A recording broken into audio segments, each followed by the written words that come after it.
10 करोड़ के लगभग हमारे किसान भाइयों को ये राशि मिली है और 21 लाख करोड़ अब तक दे दिए गए हैं। और हमारे अगर यमुनानगर की बात करें 59,818 किसानों को ये राशि मिली है और लगभग 11.96 करोड़ के लगभग ये राशि है और अब तक 250 करोड़ के लगभग हमारे यहाँ किसान भाइयों को मिल चुके हैं।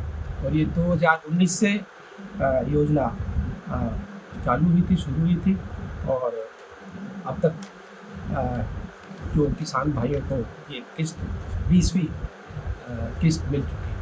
सर, कुछ जो किसान हैं अभी इस लाभ से वंचित हैं, तो क्या कारण मानते हैं?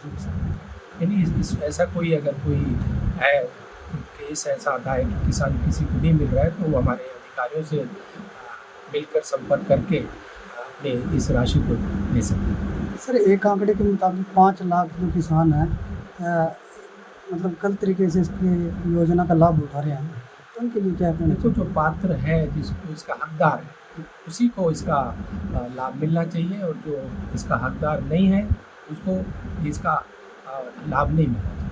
किसानों के लिए क्या कहना है? किसान हमारा अन्नदाता है।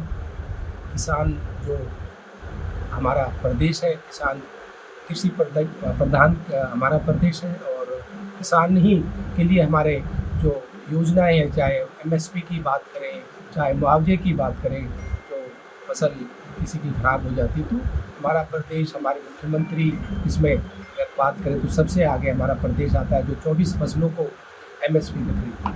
सर, यमुनानगर में कुछ किसानों की जो ज़मीन है वो पानी से खराब हो चुकी है, उसका मुआवजा उनको मिलेगा और जो भी है उसका अपना वो जो संबंधित अधिकारियों से मिलकर अपना मुआवजा दे सकते हैं।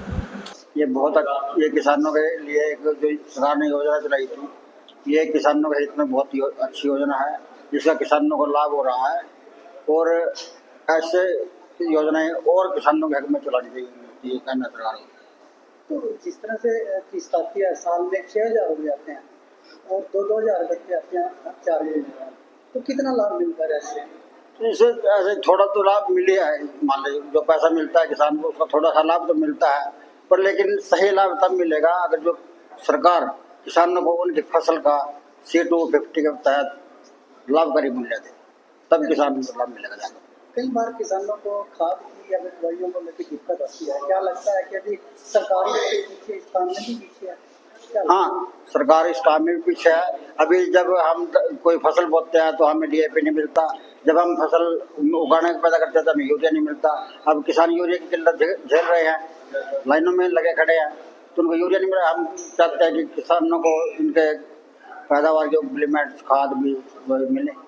और जैसे मंत्री जी पहुंचे थे दामला के अंदर, आपने भी तो बताई है अपनी समस्या। अब मंत्री जी को पता है समस्या के बारे में, वो कहते हैं आ जाएंगे खाद हल कर देंगे, मंत्री आश्वासन देते हैं।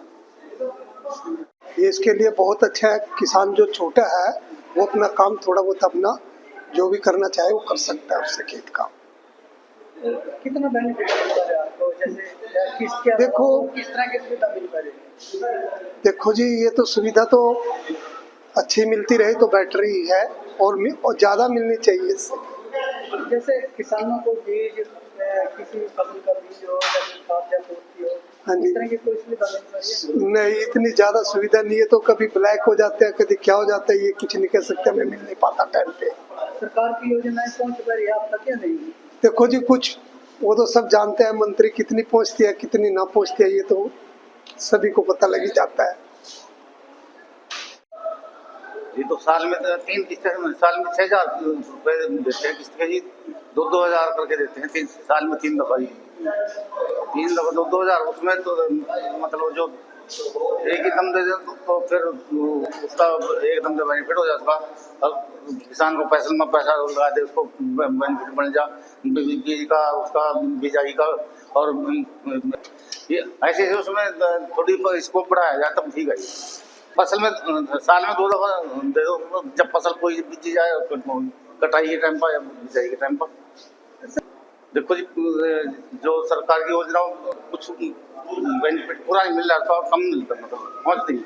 क्या कारण बनते हैं उसके? बस उसका तो आहिस्ता आहिस्ता चलेगा काम, तभी बात बनेगी, जब मिलेगी तभी बात बनेगी आहिस्ता।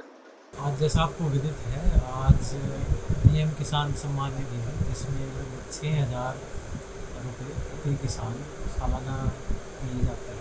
आज उसकी 20वीं किस्त का हस्तांतरण किया जाना है। इस उपलक्ष्य में माननीय प्रधानमंत्री मोदी जी ने वाराणसी से किसानों को संबोधित किया, और इसी उपलक्ष्य में आज हमारे कृषि विज्ञान केंद्र में उसका लाइव जो था, जहाँ पर उसका डेमोस्ट्रेशन हुआ, जिसमें माननीय मंत्री हरियाणा सरकार श्री राजेश नागर जी ने भी उसमें उपस्थिति उपस्थिति की, और इसमें हमारे सभी जो प्रोग्रेसिव फार्मर्स हैं हमारे जिले में, उन्होंने भी इसमें सम्मिलित किया। सर क्या मानते हो किसान को कितना फायदा हो रहा है इससे? देखिए, इसमें मेन मकसद इसका ये है, जो भौतिक खर्चे हैं किसानों को, वो उसमें कहीं ना कहीं सहायता उनको देंगे, ताकि जैसे कई बार क्या होता है कि छोटे छोटे खर्चों के लिए भी कई बार आड़ती के पास उनको जाना पड़ता है। तो उसके लिए है कि भाई अगर उनको इस तरीके से डायरेक्ट बेनिफिट ट्रांसफर है कि बीच में कोई बिचौलिया नहीं है, उससे ये है किसानों को जब सीधे पैसे मिलते हैं तो उनके जो छोटे मोटे खर्चे हैं, कोई बीज लेना है, खाद लेना है, कोई दवाई लेनी है, उसके खर्चे वो वहाँ से पूरे कर सकते हैं।